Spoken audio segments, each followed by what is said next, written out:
hello. Hello, hello. How How are are you you? doing? I'm great. How are you? Very good, very good. I nailed it on the first time, but I was on mute. I came in a little bit slow and messed it up. What's good? I'm honestly surprised this entire Twitter space thing is still working. Like, I mean, after all the changes that were made and rebrandings and whatnot, Yeah, it's a pleasant surprise to be able to use this platform. it is. But we It's can and we will. it's one of the it's one of the nicer things that they have on Twitter, I think. The spaces. I agree. It's a great idea. I forget the name of what it's before spaces where they had that kind of like stories kind of thing that really caught any traction. It was like the Instagram thing. I Hmm. don't know what it was. Oh, there was that web platform that was like voice only rooms, all that. It was pretty much like a Spaces app, right? Yeah, yeah, yeah. I Yeah. think it was Clubhouse or something like that. Clubhouse. That's right. Yeah, That's the name. yeah. Okay, so first of all, welcome to another week. And today we to talk about this paper that was very recently published by Eric, who is by the way joining us, and he's here. So, Eric, welcome to our space. Thank you very much for joining us. Um, and we're going to talk about the paper like for many different reasons. But first of all, I would like to say that and I was going to say it anyway, regardless whether Eric would have joined. I think it's great that there are finally serious papers, serious research, and serious work being done on DeFi, on regulation. And unfortunately, these serious types of work are relatively rare in our space. So every time a paper like this comes out, it's great to read it, to review it. And yeah, thank you very much, Eric, for writing it. Absolutely. So the paper is called Bridging Policy and Practice, a Pragmatic Approach to Decentralized Finance, Risk and Regulation. And I don't think everyone had enough time to read the entire paper. It's about 70 pages, like very easily packed with useful information. And we are not going to necessarily go over all of the things that I mentioned here because it's quite a lot, but we are going to focus on some things that I think are the most important to discuss in terms of how can we apply regulation to the DeFi space, and also some things and thoughts that I had on the subject, because it's very in the lane of what we have been talking for the several spaces, starting from the paper published by Vitalik Buterin, and it's about the privacy pools and obviously the in-depth discussion that we had last week about MiCA and the European regulation on the subject. So I think it's a great continuation of this topic that I know that many people in our community are following and are interested in. Yeah, so at any time, Eric, if you say anything, obviously you're the guest of honor here. We're talking about your paper. You can just press on request to speak and we will immediately let you in. So yeah, so let's get started. Okay, so did you have a chance to look at it, Duffs? I had a quick look at it. I didn't, as I'm sure you guessed, I didn't read it all. But I had a brief flick through it. Yeah, so I actually read it. You read it all?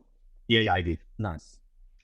Yes, I saw that talking about the paper without reading it would be a bit too much even for me. Yeah, absolutely.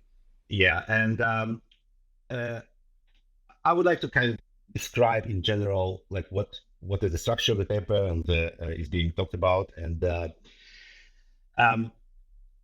it's an in-depth kind of research about the history of the relation between regulators and financial technology in general, with a specific dive into DeFi regulation. But the paper is constructed of like four parts. So there is like the first part that talks about the early history of financial regulation. And it's once again, I'm not going to talk about a lot of details, and I really recommend to read it. But I think the general idea of the first part is that back in the day, regulators used to like technology more because they believed it might bring them more transparency, more democratization of different functions, or the different separation of functions between different entities. So Before 2008, basically, regulators looked at the technology in a more kind of favorable way. But then it changed. And this is what the second part of the paper is talking about, like what happened in 2008 and how the attitude of the regulators towards disruptive technology in financial space changed from more kind of favorable to wait, what are these people doing? They're disrupting our regulated processes. They're introducing more and more risk into the system. We cannot really manage. And obviously, this is approximately the time where Bitcoin was started, right? So it coincided with like this crisis and what happened after this crisis in 2008. And from that point onward, there was a lot more, I would say, attention to the negative sides of these disruptive technologies. And then in the third part of the paper, we go directly into DeFi and what new challenges and opportunities DeFi brings to the table. And then in the fourth part, there is a discussion about permission transactions and we will talk about that obviously more as a kind of proposed approach, how to regulate DeFi. So this is kind of the overview. Now, I think one of the most important points that I want to start with, it's actually the first sentence of the conclusion, which is the last part of the paper. And quote here that the US financial regulatory frame historically relied on intermediaries to affect its objectives. So basically, the entire regulatory space is built on the fact that it's kind of a closed systems where a big player, whether it's a bank or a trading institution, and obviously government organizations, they're all kind of intermediaries of all financial transactions. And since all the money that goes into the bank is carefully regulated and checked, and then the transactions between the banks are much easier to regulate because regulated inflow of funds into the bank, and each bank is for their own customers and where they get the money, and then the system function much better when each of these intermediaries are being regulated. Now, obviously, crypto and blockchain are kind of in direct opposition to this concept because the whole purpose of the idea of cryptocurrency is that you have direct transaction, right, between two people or organizations, and there are no intermediaries. So removing the intermediaries is one of the key proposals that crypto and DeFi bring to the table. So it's immediately from the first kind of concept, it's clear that it's not going to sit well with the current regulatory frameworks, right? Yeah, absolutely. So this is where it starts. However, obviously DeFi has a lot more, I would say, significant differences in how it operates from the kind of regular old school banking system. So it's not just about being immediate; it's also very, very programmatic. It has smart contracts. It has a lot of new elements such as blockchains. It's decentralized to a large extent, and we will talk about decentralization a lot today because it's one of the key, I would say, differentiating factors that make current regulation struggle with how to approach this.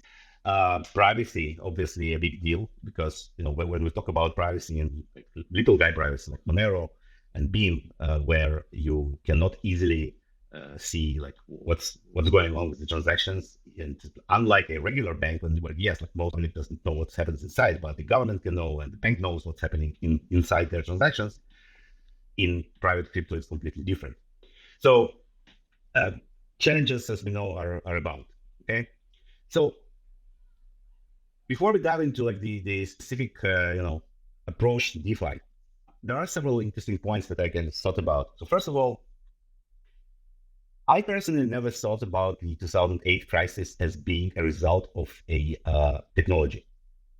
So in some way, it is because creating all of these complicated derivatives and more complex financial instruments required obviously computers and being able to structure them and calculate the risk and all that. So there is impact of the technology, but I'm not sure that I would call this crisis as being created by technology purely. I think it's more about, how would I put it?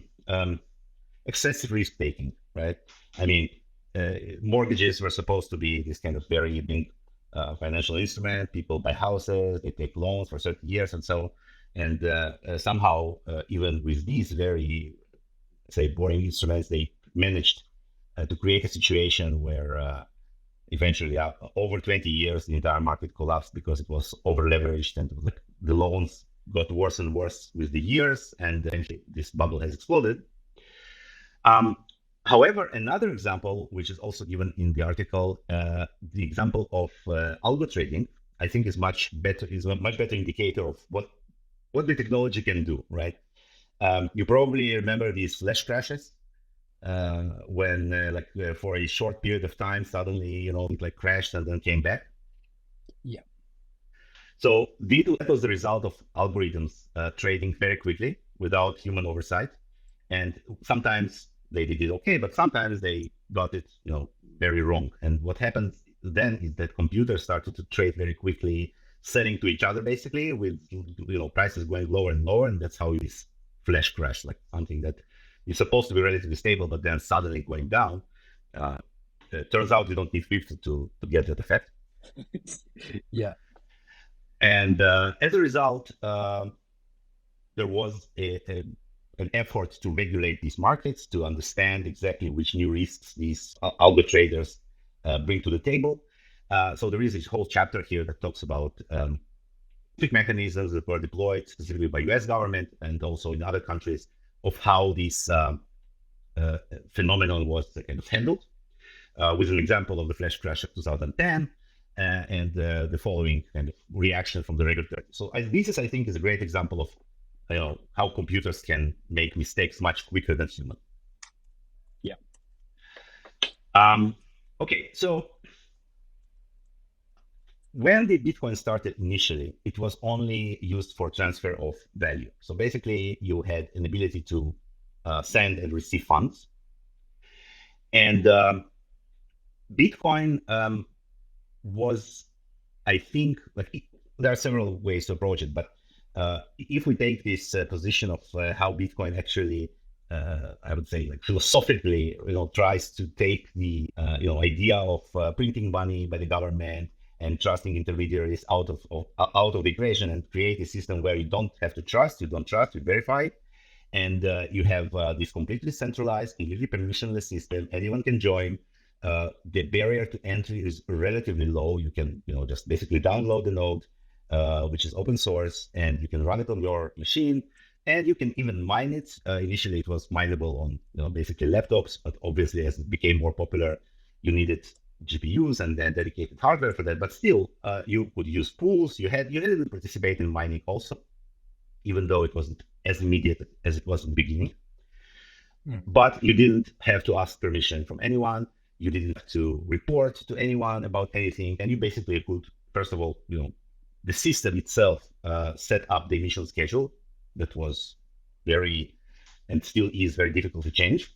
So you had a very clear understanding of how many Bitcoin there are going to be at which day, each block. So there were prices there, and it was not very fast, obviously, considering the number of transactions per second in Bitcoin is low, but it still was reliable. It, never had any issues. It's still faster, especially for large amounts of funds. Like if you want to send $1 million from one bank to another, it will take you today, I don't know, a week. And in Bitcoin, it will take 10 minutes, regardless of, whether it's $1 million or $2 or whatever, right? So it's completely agnostic to the amount, and it's also completely agnostic to geography. So you don't even ask this person is, you don't find the address that they give you. And it's their problem where they are in the world, how they're going to report taxes on that or whatever they're doing. It's none of your concern. Nobody asks you any questions. And this is what the very beginning of the regulators kind of started to encounter. Obviously, Bitcoin was not popular from day one. It took, quite, 8-9 years, right? 2017 was the first explosion of this space. And then in addition to that, we got Ethereum. So Ethereum, a completely different animal, because not only does it allow you to send value, it also allows you to create new class of financial instruments, so-called DeFi, Decentralized Finance, and deploy smart contracts, which basically operate some logic that you can implement in that smart contract. And once these smart contracts are deployed on the blockchain, they are transparent, so everybody sees the logic that's implemented.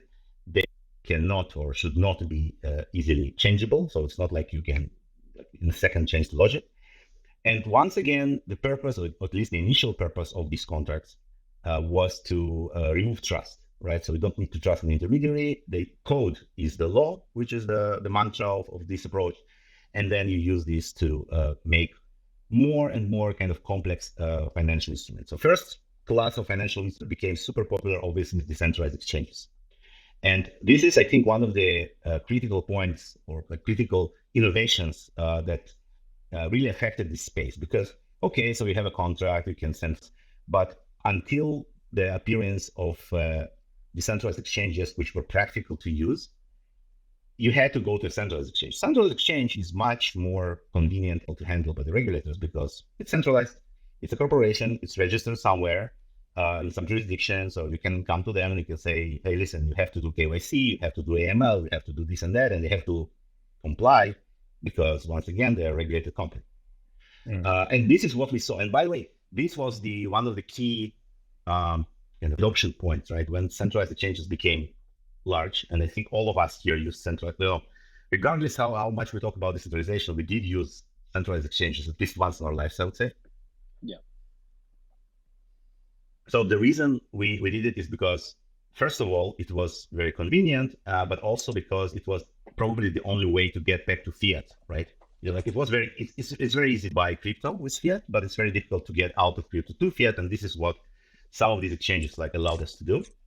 Yeah. Okay. So when the decentralized exchanges became usable with the critical innovation was AMM-based exchanges based on automated market making. Now, suddenly, the rules of the game has changed because now you can take any token, even if it was created yesterday and nobody knows about it, and create a pool in which these tokens can be traded against any other token available in the system in a completely automated way. So you have liquidity providers that bring liquidity into the pool, and then users that trade this liquidity, and arbitrageurs who take care of the price, aligning it back to the market price. So this was one of the important steps. The second important step, in my opinion, was creation of stablecoins. So stablecoins are today, I think, one of the most, if not the most popular asset class in crypto. And for a good reason, because they effectively tie the crypto economy into the real economy. So due to the volatility of Bitcoin and most other assets, you needed some way to have stable payments that you can use for paying salaries, doing all kinds of transactions that are connected to the real world assets, and the stable coins provided this option. Now, the stable coins, as we know, are divided into several classes. Currently, the most popular class is stable coins that are backed by real assets somewhere in the banks, like Tether, USDT, or Circle USDC.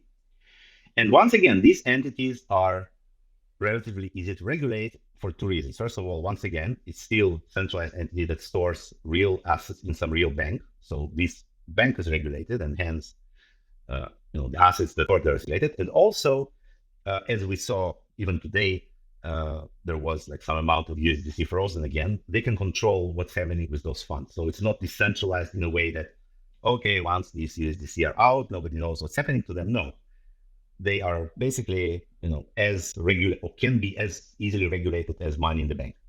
Just like a bank can freeze my bank account in a second without any explanation and without talking to anyone, and then it will be my problem to go and to try to, figure out what happened. USDC and USDT can do exactly the same. They're both, excuse me, they're both essentially permissioned, yeah. Yes, absolutely. So they are a kind of a reverse, of this concept of not your funds. In this case, yeah, it's your keys, but it's definitely or not necessarily your funds. Yeah. So, however, there are also, as you know, other stable coins such as MakerDAO, DAI, or Liquidity or Nifrit, which are backed by collateral. So they kind of represent a sort of a loan. However, this loan algorithmically tied to a specific value in dollars, US dollars usually.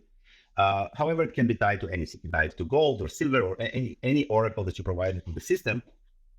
Then you can create a over collateral coin based on this value.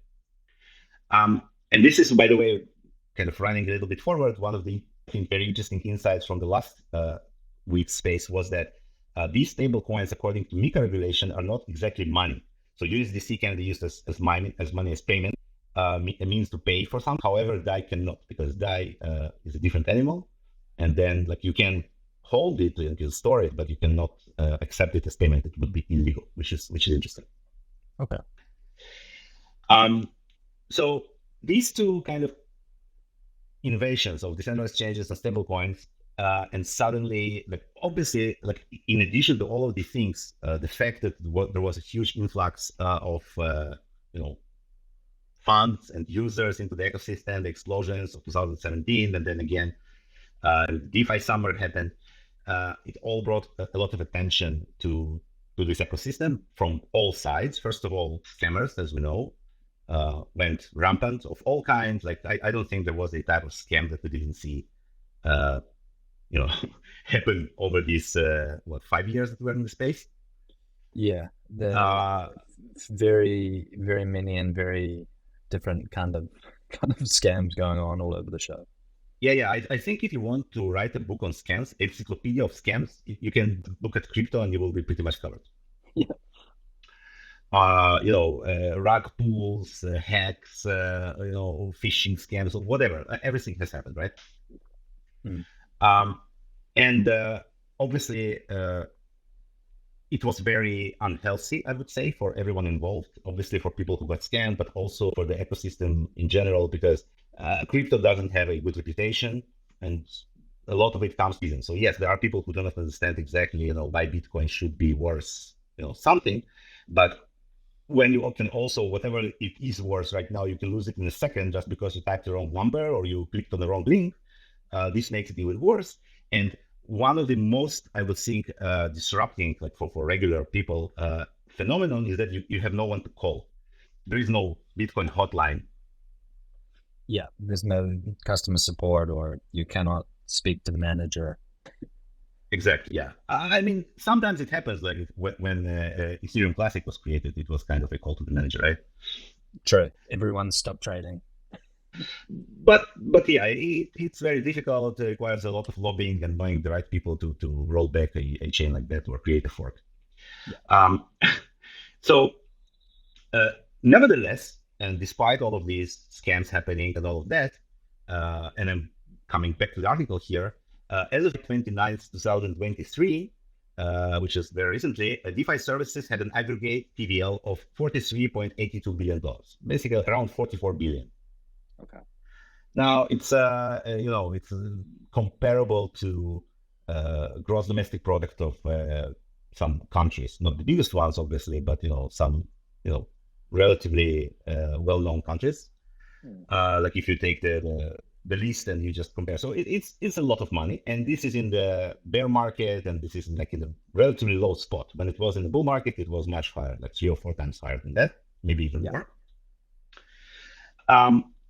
So obviously, during these years of going up and down, we saw several very different, in my opinion, major fiascos in the space that severely kind of affected the entire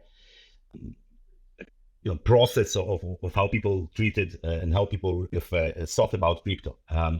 And I'm not talking about people inside crypto, because yes, we are inside. We monitor the situation, know what happened, but in many cases, it also went way beyond this. So I think one of the most well-known cases is that of FTX. Yeah. However, and this is something that I kind of always say, like I don't like talking about FTX in relation to crypto, because it's more of a regular fraud, which went out of proportions. So yes. Yeah. And like a centralized exchange is also more like traditional financing than crypto in general. Yeah, absolutely. So I think that FTX is a very interesting phenomenon that is studied, like how a couple of kids with little knowledge about anything, turns out, were able to create this empire and making like, okay, you can become rich in crypto very, very quickly, but it wasn't just that. It was creating a company, actually multiple companies with a very complicated structure and, spinning all that and buying stadiums in the United States. So yeah, this is something that definitely needs, kind of like Madoff, right? It's very something that people will talk about and make TV shows about for years to come. However, another fiasco that was very much crypto in nature, like crypto, hardcore crypto, was the Terra Luna collapse. Yeah. So why, in my opinion, these two relatively large collapses are different? So in the case of Terra Luna, obviously there were a lot of spinning and over-promising and hype and get rich schemes and all that. However, the essential kind of thing that caused it to collapse was the fact that it was using an algorithm that was not working as advertised. And it was not like, I mean, if you analyze that, it was kind of, it wasn't something that wasn't completely out of, possibility. Something like that could have happened.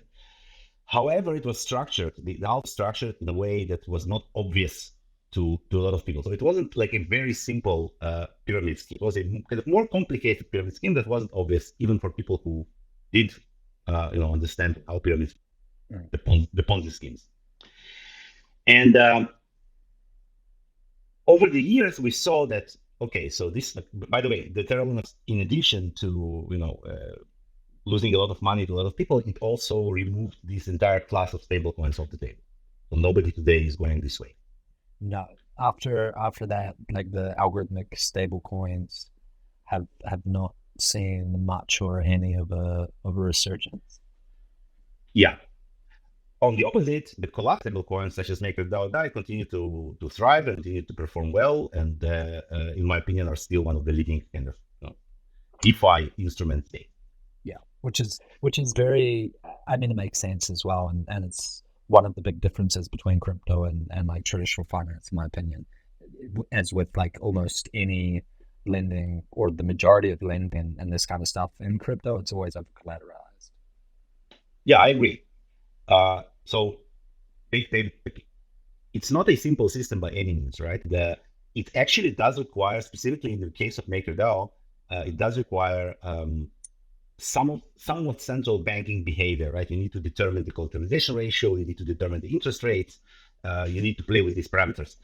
This is why personally I like Liquidity and Ifrit much, because they require no governance whatsoever, and they're kind of less human intervention. They're more DeFi-ish. Okay, so this is kind of I know we took a lot of time with that, but this is kind of the stage that now we come back to the regulation aspect and we say, all right, now that we have all of that, we clearly see that when it's not working, it's disastrous for a lot of players, and really not something that we want to have. We also see that these direct kind of payments between people are problematic. And I think one of the very important statements here about that are in the paper is that what made this kind of regulate or approach to regulating this even possible was the fact that all of this information was transparent. So it was a huge factor in the fact that you can see all of the transactions on Bitcoin and Ethereum made the regulators' life somewhat possible. So it's an important point, because we here at Beam, we are for privacy, and we are trying to see and to learn and to kind of understand how we can have our privacy as actors in this financial world, but at the same time not necessarily deny all regulation whatsoever. So like some of us do, but it's okay. But some of us also say it's fine to have some regulation here, but we do want our privacy, and definitely not in a way that is currently implemented in the transparent blockchains. Like anyone can see anything about like whatever. So. Yeah, but it's important to understand that with the removal of intermediaries, the regulation got to rely, at least initially, up to this date, on companies like Chainalysis, and in general on the idea of tracing all transactions throughout the network, identifying actors that are not yet identified. So obviously, if you're using centralized exchange, you are identified. We know like who you are and funds you're moving, and from there we can get more and more information. Companies like Arkham Intelligence that go around minimizing all wallets they can reach. What was the latest one? There was something funny. They went after somebody big. I don't remember who. Said, "Oh, we found all of their funds." I might have missed that.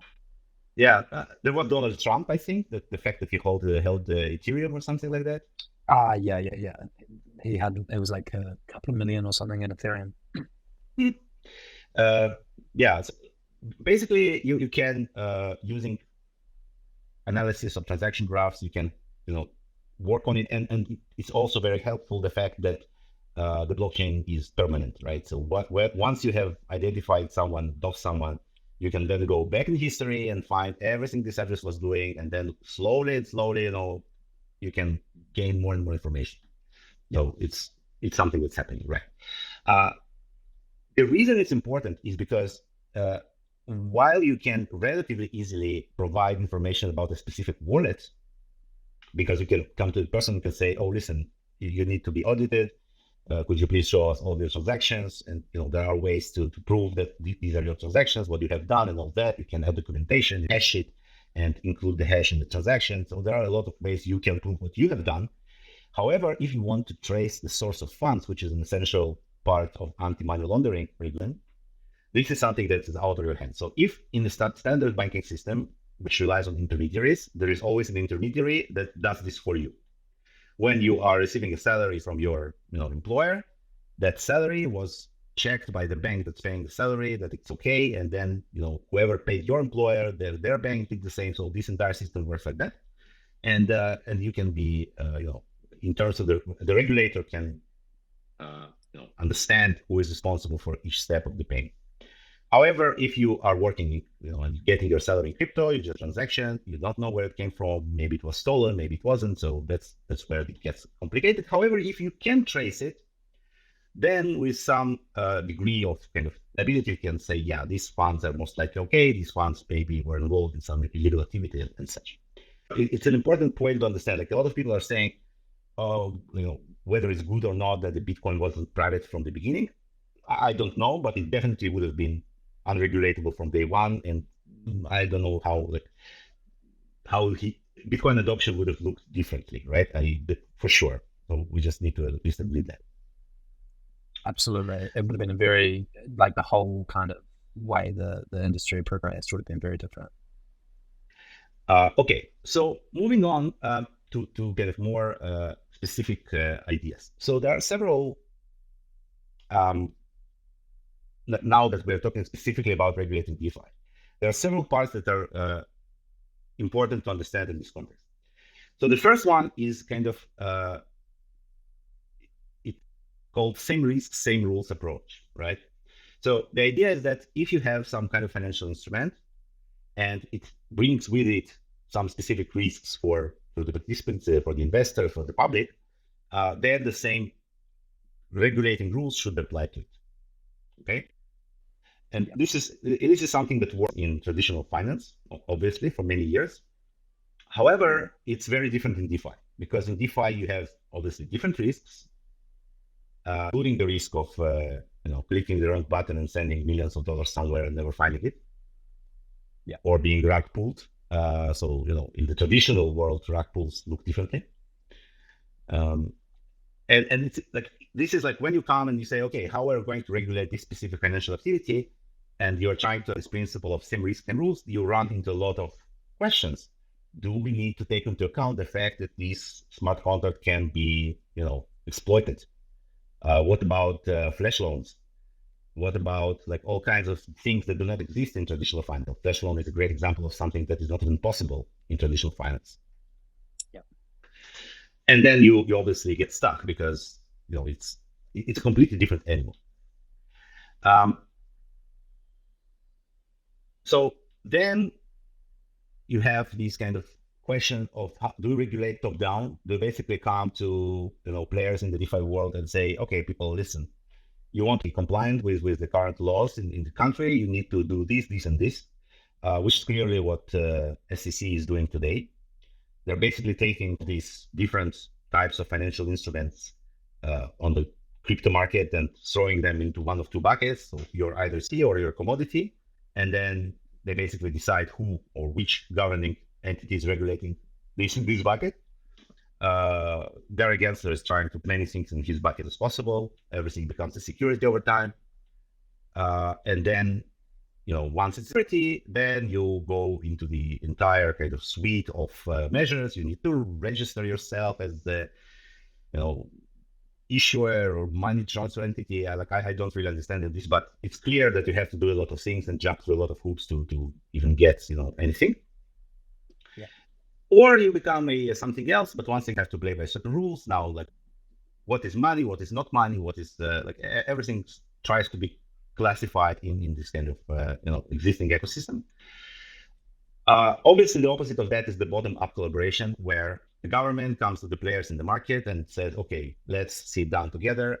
Let's try to understand what is similar, what is different, kind of work more with the people on the ground that understand how these things work, and not just take something and put it in a bucket without understanding how it works.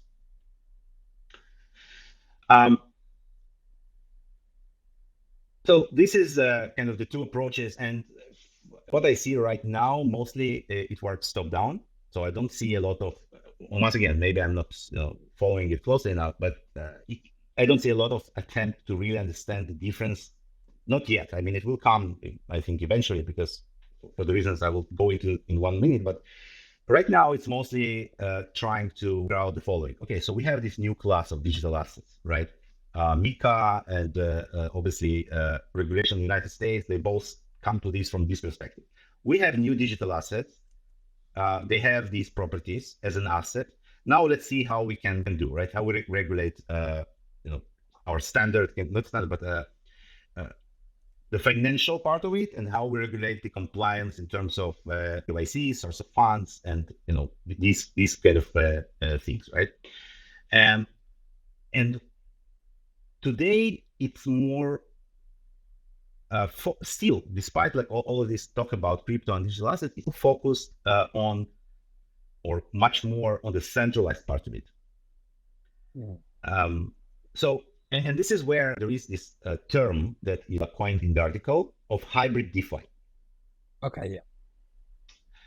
So, from my understanding, and please correct me if I'm wrong, hybrid DeFi is basically this protocol or financial instrument that has DeFi components such as smart contracts, tokens, etc., runs on blockchain. However, it also has a very specific centralized component. It can be in form of issuer, like somebody who is issuing this token, somebody who is operating the smart contract in some way, and there are a lot of questions able to influence it and upgrade it. When you come to regulating these hybrid DeFi services, you come to the centralized part and you say, okay, you are the operator of this contract. The contract runs on chain, but you are responsible for aspects X, Y, Z of this contract. Okay. Okay. Yeah. And now, in terms of kind of how you regulate these types of services, which in my opinion today are the most services, even though they, as we know, they all call themselves decentralized, and they have DeFi in their description. We know that like a lot of aspects of the services are still centralized in many different ways. So what you are doing is you're coming and you say, okay, so let's see what kind of system we can build that takes, I would say, most of the existing ideas from today's regulation and smartly and kind of effectively, and this is what the article is talking about in depth, apply them to regulating these transactions that eventually go on-chain and through the DeFi ecosystem. Okay, so this is where it gets very elaborate of how we can build a system that takes a transaction, and even though it's okay, Eric is joining, and if I can allow him to speak, it would be great. I will just finish the sentence in the meantime. So, how you take a transaction that's going through a DeFi system and you structure it in a way that allows the necessary regulatory functions to be held up either before the transaction or after the transaction. And this is what is called know your transaction kind of protocol. Yes, Eric. So yeah, so hello everybody. Hi. Great to see you here. So hybrid, the concept of hybrid finance, and I tweaked the name in a draft that I changed on SSRN to hybrid finance from hybrid DeFi, because there's a technical component of it that I didn't want to. I had a discussion with people about whether it would confuse regulators or others if I use the term hybrid DeFi, like, hey, look, hybrid DeFi works, it's DeFi. it's not actually intended to be strictly DeFi per se. So the concept of hybrid DeFi is that there is a supporting ecosystem that surrounds a truly decentralized finance protocol. And the idea is to try to move away from, not to move away from decentralization as an objective, but a recognition that the DeFi ecosystem is going to have both centralized and decentralized elements in it by necessity. It happens today, and you see a lot of attention being turned to, oh, well, it's fake DeFi. It's not DeFi. We've proven that DeFi isn't DeFi. And it almost really forces it drives the wrong kind of discussion, because what we really should be focusing on is how do we support a truly disintermediated and decentralized as a aspiration? How do we approach that system? How do we interact with that system? And what is the value of that system in the world's financial ecosystem? So, and so the idea is how do we, in order for DeFi to survive as more than a hobby, when it's now being subjected to basically regulatory onslaught, we need to change the narrative, and we need to think about how do we engage more institutional players. Now, some people would say that's Eric Vor's perspective of crypto, which is, I would say, much more aspirational, and I don't object to that or even argue against it. Like I've engaged a number of people from different views in the paper to get their perspective, and some of them, there were a number that outright disagreed with me, and in many respects, I'm trying to create disagreement and discussion. But for those who are more purist in the DeFi sense, my perspective is stay purist, because I think it's important to have that purity. But from a practical perspective, from a pragmatic perspective, to maintain that purity, we need to think about how to integrate it into the mainstream. And that's the conception of hybrid finance, which is to recognize that there may be a variety of requirements at the localized level or otherwise that we need to include in the system, that may be more centralized, that may have even regulatory components of it, but that don't necessarily touch that core layer one DeFi protocol. And the vision is to keep that, to endeavor to keep that pure, even if ultimately that DeFi protocol may even recognize credentialing, without identification, but I recognize the identification of credentialing for certain liquidity pools. Yeah, so I totally agree, and we do see some interesting developments in this direction. For example, the recent addition of account abstraction on Ethereum allows creating smarter wallets that not only protect better their users, also allow kind of more interesting integrations, including with phishing protectors, scam protectors that alert you when you're trying, or block your transaction when you're trying to send transaction to compromised smart contract. But also they can be used for some KYC purposes. They can use to limit, and once again, with consent of the user, obviously, to limit their transactions. Like, let's say you can only send this amount to this entity and so on, which is great if they move in the correct direction, both because of better usability, but also, so wallets, for example, are one, in my opinion, kind of interesting potential players in this game of creating better regulatory frameworks without touching the DeFi components. So also, like, obviously there are at least several components today that will remain centralized for a long period of time. Oracles are one of them, and oracles play a very important role. And oracles are not only used for price feeds, but they can also be used for all kinds of regulatory, whether it's like informational, like alerts, listen, this party was in this list or whatever. And also, if you implement them into your smart contract, they can also be used to block certain transactions. And obviously breaches, right? Breaches will remain. And once again, for me, it can be federated, right? It doesn't necessarily, when I say centralized, doesn't necessarily mean that it's controlled by only one entity, but it's in essence, several multisig is more centralized for me, right? It's not decentralized. If it's permissioned, it's easier to obviously control and regulate as well. So yes, I totally agree that there are a lot of great ways to add this layer without touching the underlying kind of DeFi, proper DeFi components. I have a question for you. What's your opinion about like miners or validators in blockchain. So let's take Ethereum, for example. Today we have, I think, 5 or 6 large pools controlling most of the validators, but validators are those that create blocks, essentially. How do you see their role in the regulatory process?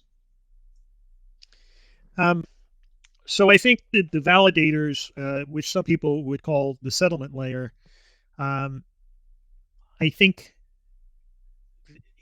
there's a lot of questions that have been raised. The paper, first of all, doesn't endeavor to answer all the questions. It endeavors to set a framework to engage on the questions, and goes down a couple of roads that might be a little controversial to start the dialogue. But with regards to validators, there's this outstanding question of MEV, and the MEV ecosystem surrounding the validator.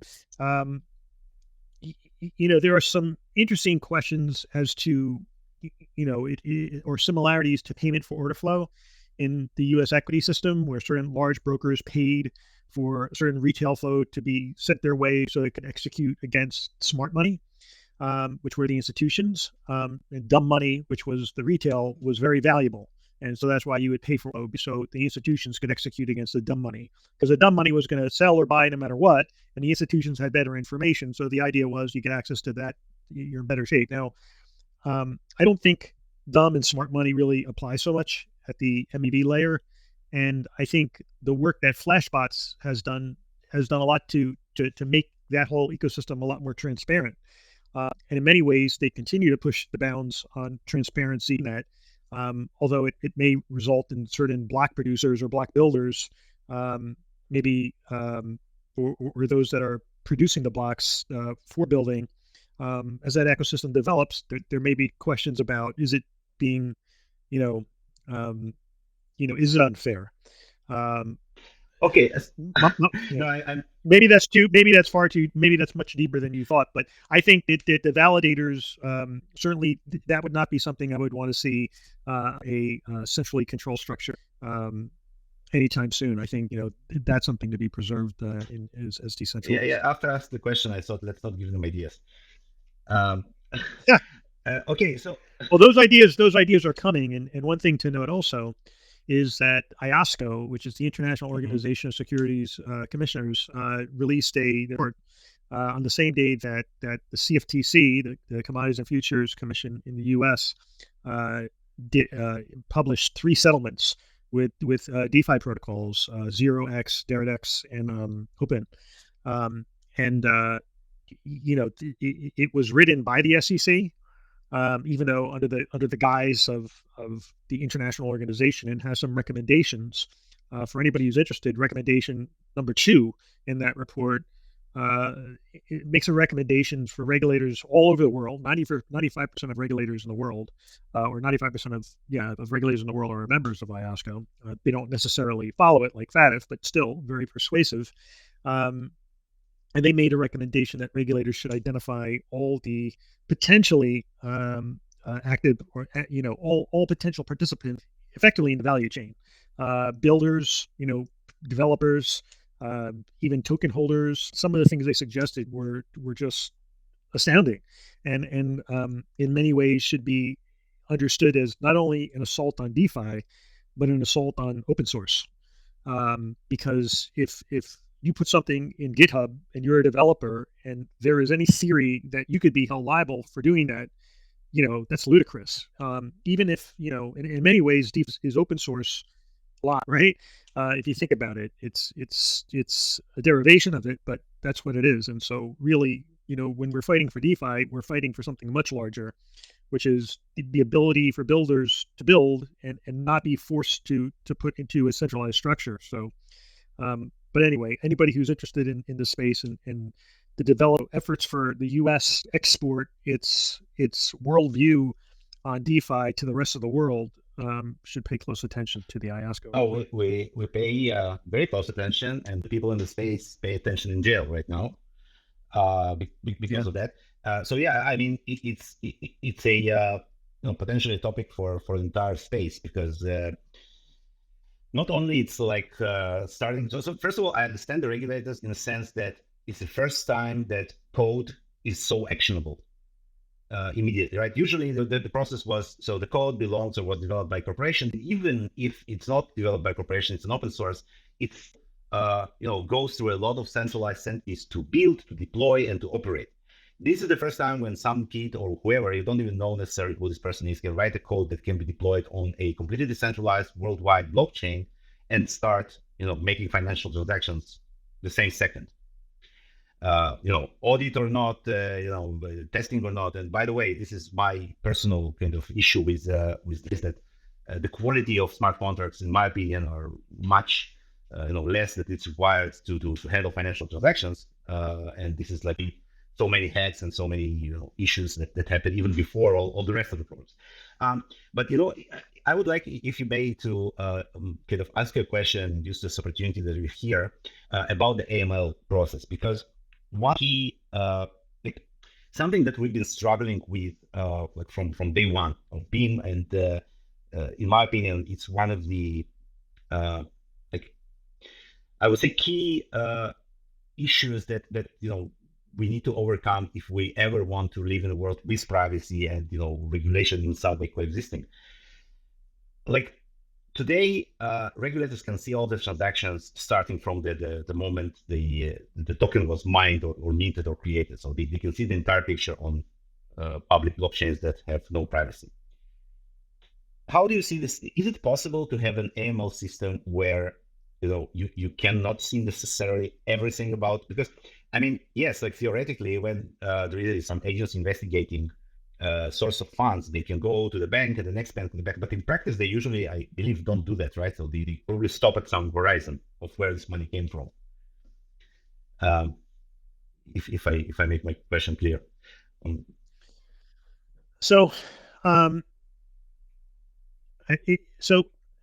The whole privacy question is an interesting one. In many ways, I think it does conflict with FATF recommendations and how the whole a developing consensus in the world, EU no different, as to the value of transparency. I mean, there's a couple of different ways to approach it. One, it could be completely private, but then the regulators are going to want a hook to be able to hook into it. What I think would be interesting, and it's a subject of a different paper that I did a while ago on homomorphic encryption, is just too heavy for this kind of, but the concept of how it might work in like a fully homomorphic, a fully homomorphically encrypted environment, or even a THE environment, is that all the information, all the AML information, it's fully encrypted, and and all the transactional information is encrypted, and a regulator would just have to submit a proof to verify the existence of something. So in other words, like the different algorithms that would be testing, like, let's just say, like marking the close. Marking the close isn't really relevant in the US in the crypto market because it's 24/7. But let's say a layer that where an individual is engaged in layering, and you do that through, I guess, a wallet transactional analysis. And so basically the results that would generate from that, if you got some hits, then you could get further information. But it wouldn't be able, but the regulator wouldn't be able to just go into the database and fish around and look at everything. It would have to be responsive to the proof that they did.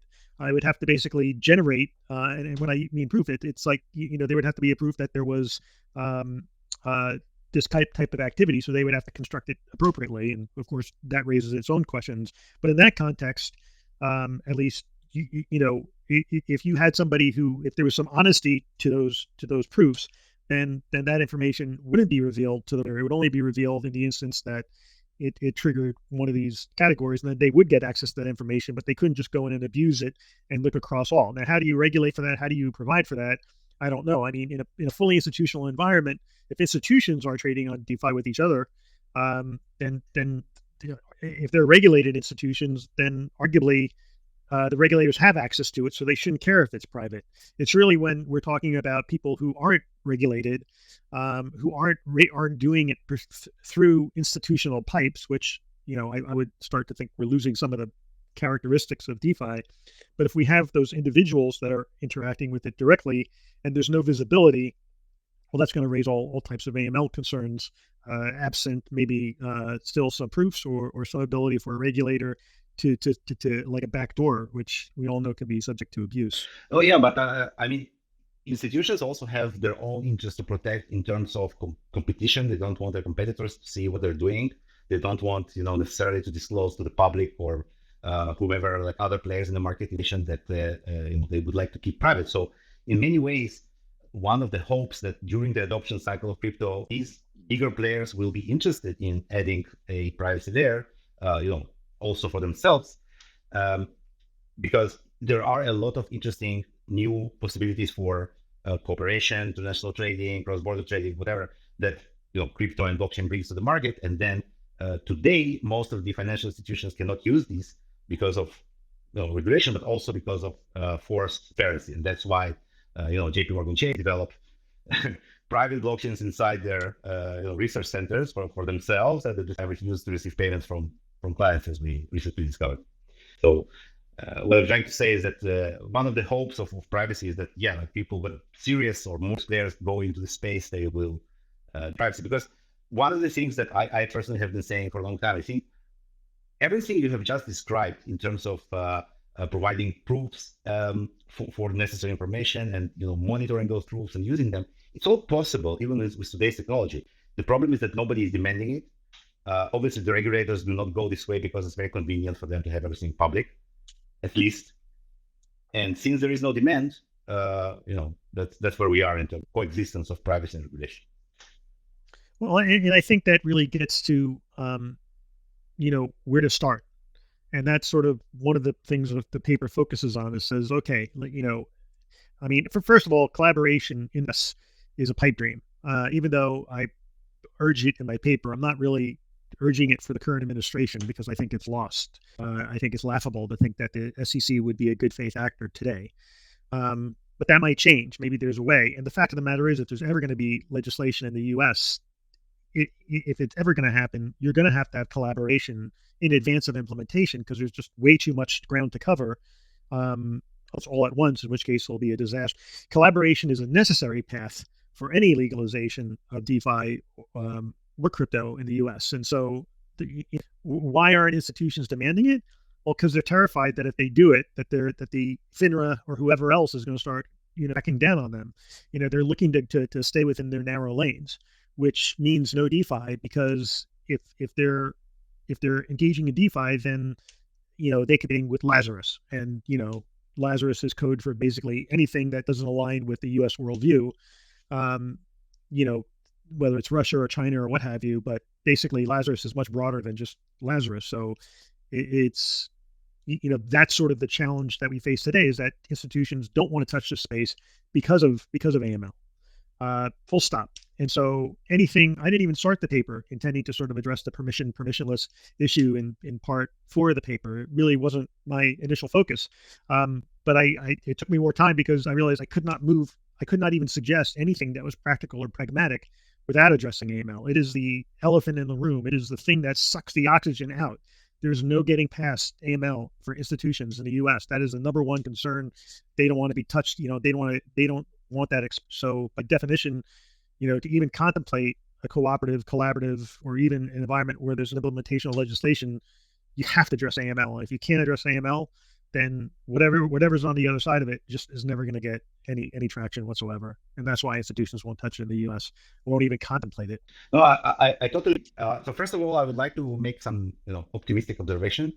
It looks like difficult right now, but imagine the way that crypto has gone in the last 10 years in terms of moving the overtone window.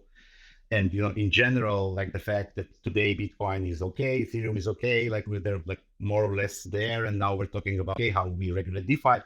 We've gone a long way, and obviously, if crypto is going to be adopted more and be more widely used, this window is going to continue to move, and eventually, what will happen is probably the discussion will be also how shall I put it?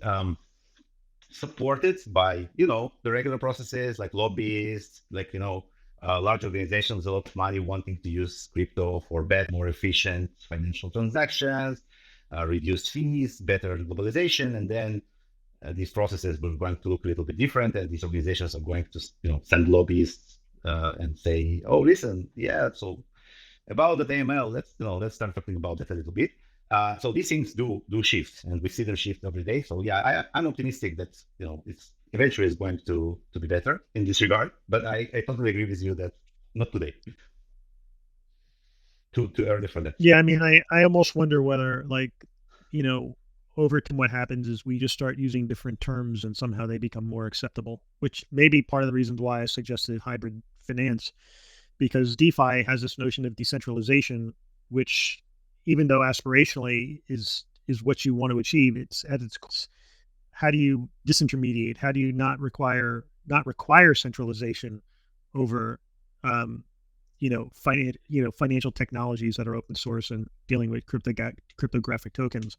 But I almost feel like, we may be talking about this in 5 years hence, but we may be using very different words to describe it, and they may be more institutionalized. And I don't know whether that's going to be necessarily beneficial for the world, which is why I'm trying to frame hybrid finance as something that preserves the DeFi at its core. I obviously read probably an earlier draft because I still have hybrid DeFi here. So you say you changed it? Yeah, no, it's literally a week after I published it. There was a whole debate that I engaged in for like and change with the whole host of lawyers. That's interesting. It was persuasive to me, not because I agreed with it, but because I agreed that it could be misinterpreted by the people who weren't in the room debating it. I mean, we completely understand, because a couple of spaces ago, me and Gus were discussing how the word privacy has negative connotations, and when we say privacy, everybody's like, "No, I don't need privacy. I'm not a criminal.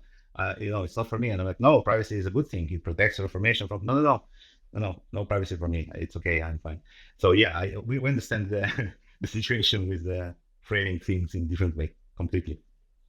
We even saw similar with the ICO, how they kind of did the same thing again, but reframed or renamed them.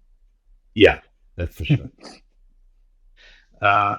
So okay, just I don't know, because usually our spaces are like 1 hour, but it's like we can talk for forever. We just don't want to take too much of your time and valuable. So how do you want to proceed? Well, I mean, I need to take one more question, but I do have to wrap it up because I got to jump to something else. But if there's any one particular thing, happy to kind of expand on that. So I don't have like something specific right now, but if you want to make like a closing remarks to just leave our audience with something, what would it be? Well, I think it's important. Like the paper is long. It's intentionally long.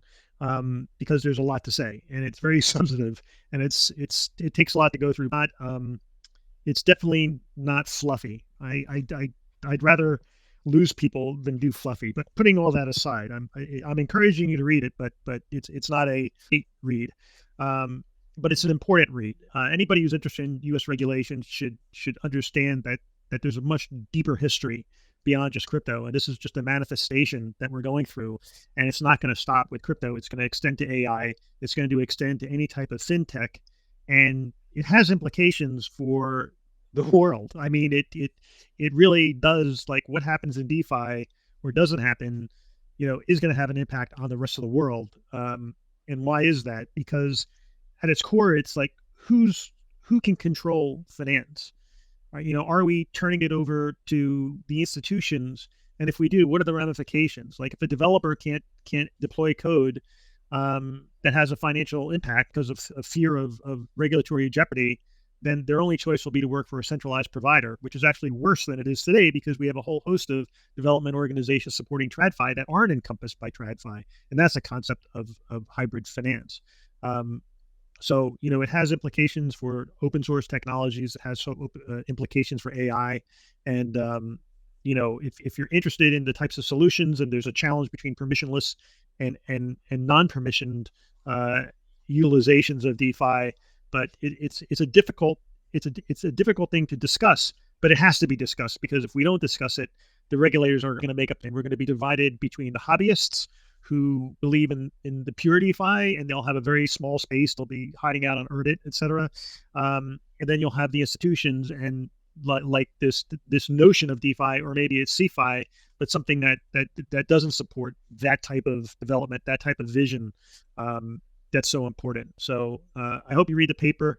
At least if it's too much for the introduction, read the conclusion, and make a decision on the rest. And maybe look at the parts that interest you the most. But appreciate Beam Privacy trying to pull together the discussion. I think it's important to discuss. I think it's important to criticize as well. I don't think you should just read it and say everything Eric says is correct. You should look at it critically. You should ask difficult questions, because I think through that discourse, through challenge as well as acceptance, we ultimately come to a better answer and a stronger answer. So that's my hope for this paper. Okay, thank you very much for joining us. It was really amazing. Thank you very much for answering our questions, and we really hope that as I said, like, people actually take these topics as seriously as you, and invest their time in researching them and writing papers like that. So thanks a lot for everything. All right, thanks, Sean. Take care. Thanks, sir. Bye-bye. Okay, so Gus, we have to read the paper now. But it's really, the only problem that what made it difficult for me is that I needed to constantly write out all of the acronyms for various financial institutions. Yeah, because they have a lot of wait a second, what is that FDIC something? I don't know. Okay, so I had this kind of small dictionary forming as I read it. But other than that, it's very interesting. What's your situation with the time? We're doing the questions, we're postponing them again. What's your let's do it. I'm okay. Okay, yeah, because we have been postponing that for a couple of weeks now. So let me go and find the question list. I've got them here in front of me. The first one is wallet update. Yeah. So the wallet update, 7.4, we had a release, actually for mainnet as well, and for .NET at the same time, but we didn't kind of publish it completely and didn't PR it yet, because there are several issues that we still need to fix with the installer. So one of the differences, or one of the changes in the current version of the wallet, is that there are no longer kind of separate code versions for different networks, right? So previously we had a completely different binary for .NET and for mainnet, and now it's basically the same binary with a different configuration. And the way to change this configuration, obviously, you can do it through a config file, but if you are a normal person, you probably are not going to want to do it this way. You would either want it to be in the installer, or maybe still wrapped as a separate installer package, or maybe you need it in the wallet. And it wasn't looking good. We still need to fix that. So there is a version, it's in GitHub. Anyone is welcome to download it and play with it. But we still need a few days to finish the installer part, and then we will publish the release. One of the key features that were fixed in this version is obviously the SBBS address generation, like the transaction address generation. Yeah. So yeah, it's there. And I really hope that we will be able to complete these fixes in the installer in the next few days, probably early next week. So it's a good thing. Okay, yeah, I found the question as well. P2P pool integration possible? What is that? I'm sorry, maybe I'm not up to date on this specific one. Do you know what it's about? P2 pool. I think P2 pool is like the decentralized mining pool kind of thing. Okay, I'm not sure about that. I need to check. Somehow I didn't prepare for this one. Can BeamX be listed on CoinGecko? I think it can be, but we need to investigate this further. Sorry, no, good question for that as well. BeamX can definitely be listed on CoinGecko, I think. Yeah, and I think probably for both of these, it's about volume. No, I think, you know what? Maybe it's not just about volume. Maybe it also needs to be listed on several centralized exchanges to be listed on CoinGecko. That may be the case, yeah. Okay, so yeah, so if this is the requirement, then we have a problem with BeamX. maybe with text as well. But let me check. Let me check about that. A great question that I really like is what's the max transactions per second on high frequency transactions? So the answer is it actually depends on the application. Like eventually, the total transaction per second in the blockchain doesn't change, right? So if you can push some number of transactions in block and we have a block every minute, so basically this parameter does not change with high frequency transaction. So it's kind of the same. However, the key difference is with responsiveness of the application and how quickly you can make decisions. For example, if you want to trade on AMMDEX or to do some other DeFi activity, without high frequency transaction, you need to wait for the block to be mined until you can respond and see what happened. However, with the high frequency transactions, you can see and not only see the mempool as it is happening, but also commit to a specific branch in the mempool and be sure that this is the order of the transactions that are going to happen. So, for example, if you're doing an arbitrage after some trade in the AMMDEX, and your branch is mined, then you can be sure that your arbitrage will be exactly in the place that needs to be, and you responded to it much quicker than waiting for the block to be mined. It's more about responsiveness than actual TPS. Yeah. Okay. So if I will talk about the result last. Okay, so there was an interesting suggestion. This is the question number 7 here. I'm talking about the max payment for confidential assets, max payment amount. So the idea is that just like you have limitations of how much you can pay in certain cash currencies in the world, is it possible to create a confidential asset that you only pay a certain amount of it and not more than that? Okay. So yeah, it's possible with it's definitely possible with the smart contract. So you can create a confidential asset that's minted by a smart contract that so it kind of emulates the functionality where you can say, you can always say, okay, this transfer of value is following these rules. It's possible, I think, to do it. So in order to implement it in the confidential asset on the low level, it will probably require a fork, because if you want to create a CA where you can say, listen, you can only send X amount of that CA on the blockchain level, it's kind of a new property that we don't currently have. So I mean, I don't think that we are going to do this because, once again, we can discuss, but I'm not sure that it's a property that needs to be on the CA level, but it's definitely possible with smart contracts. Okay, question number is about being able to wrap NFT inscriptions.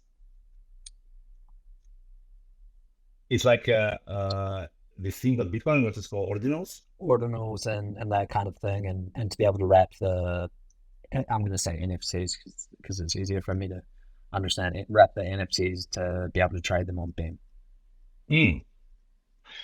Yeah, I think this is something that we can look into for sure. Inscription wrapping. You know what? Yeah, let me talk with Vladi about that. I think it's something that's possible. I have personally never really kind of investigated in depth the ordinals. Did you ever use ordinals? I played around with it a little bit, and it was very clunky, and then I forgot what happened, and I think everything I bought went to zero, so I felt very unmotivated by that. I mean, no matter how wrapped it was or what blockchain was. Yeah, no redemption arc for me as of yet. Okay, yeah, but no, it's definitely something that we can investigate. I don't know why, but every time I read something about ordinals, it reminds me of these people writing on rice, on the grain of rice, with small tiny pen. I can't remember seeing that, but I have seen similar things, drawing with magnifying glasses and very small pens and this kind of stuff. I think it's a souvenir, and I think I got actually many years ago in a galaxy far away. Mine actually in London, there was some kind of square. Then there were people, writing your name on a grain of rice and putting it in like small thing you hang. Never mind. Okay, so back to the question about the proposal, and Justin, there is a proposal on the forum from DB about allocating funds, allocating actually BMAX to support additional pools on the DEX. So yes, I definitely support this proposal personally. I do think it should, be discussed and go to official vote. Like I don't see absolutely no reason why not. I will just put my opinion officially there that they support it. But it's not like it's personal, right? It's not every man for himself. One man, one vote, and all that, right? So it's not an official BIM position. It's just me. And I definitely think these pools need support. So yeah. And one thing I personally like about it is the inclusion of like the bridged assets, as I think that would be really cool to like incentivize liquidity, but also incentivize people to bridge over. I think absolutely. Yeah, I absolutely agree. Like two stones, one bird kind of thing. Yeah, totally. So I think these are the questions that we have here. And I think, that's all of them, right? That's all, indeed, for now. So first of all, it's been really nice that we had guests on last spaces, and I really enjoyed, getting first-hand opinions on these crazy important topics that we are talking about. Yeah, go ahead. It's fun. It's like, for me, it's been a pleasure, and I've been very quiet, not because I don't have anything to say. I probably do, but I very much enjoyed personally listening to the insights from the guests and the conversation that you've been with them. It's been a blast. Obviously, great work and a lot of kudos to our community, and people who actually invite these guests and they actually come, which is a surprise always. Like, oh, that's nice. But both last week and this week, this paper, I mean, when we had this discussion today, at some point I thought about like how obviously, I don't know, maybe it's my personal position, but we are living I'm living in this kind of crypto disconnected from reality world a little bit. You know what I mean? I know exactly what you mean. Yeah. Because it's like, oh yeah, we're building all these privacy and tools and blockchains and all this cool stuff, and look at our smart contract and that. And then like there are people who actually say, okay, listen, it's all nice and good, but like when we get to this, government trying to do when largest scale can't even touch this and all that, and I'm like, oh yeah, you're right, and we're dreaming here a little bit. Will be difficult to kind of operate outside of the realm of the rest of the world. To at least continue the growth that we've seen. And no, because and like if you really want people to how shall I put it, actually relate to what you're saying, you cannot be too radical all at once. You can even say hybrid DeFi, you need to trade carefully, because like, wait a second, so is it decentralized, is it not, how do we live with that? Whew. Okay, but anyway, it's been great, and thanks very much for everyone for making this happen, and for our guest Eric and the great article he wrote. So we'll see you next week. Please keep sending all these materials, which are really interesting, for review, and inviting their authors. I really, it's been great. Thank you very much, Alex. Bye. See you soon. Have a great weekend, everyone. Yeah, you too. See you. Bye. Bye.